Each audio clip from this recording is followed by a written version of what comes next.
In a province heavily focused on oil and gas, Randall Benson owns a company that installs solar panels and electric vehicle chargers. He thinks Ottawa's plan bodes well for his business. It means an influx of interest in these technologies, especially with gas prices being so high. So I think it's fantastic. There will be over $9 billion to reach the government's climate targets.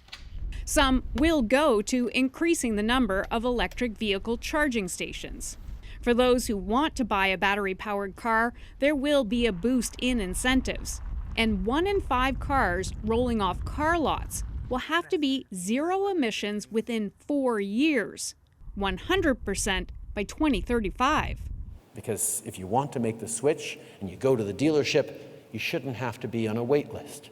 What this plan doesn't make clear is what cap will be imposed on the oil and gas sector and when. It makes up the biggest share of Canada's carbon footprint. We will be working with them over the coming months to ensure we put in place an appropriate cap that's going to work in a manner that will actually continue to employ people, but that will allow us to get at those emissions. The government projects the sector will only cut 31% of its emissions by 2030, but it will increase tax breaks for fossil fuel companies that use carbon capture technologies. Many say this plan cuts the oil patch too much slack. That means that other sectors, other workers, other consumers have to pick up its slack. There are a bunch of places that are still kind of vague, so you can't say with certainty that this will get us to our target.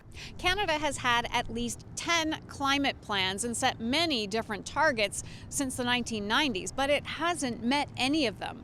Unlike other plans, this one is legally binding, but it's not clear what the consequences would be if they don't meet the targets. Hannah Thibodeau, CBC News, Ottawa.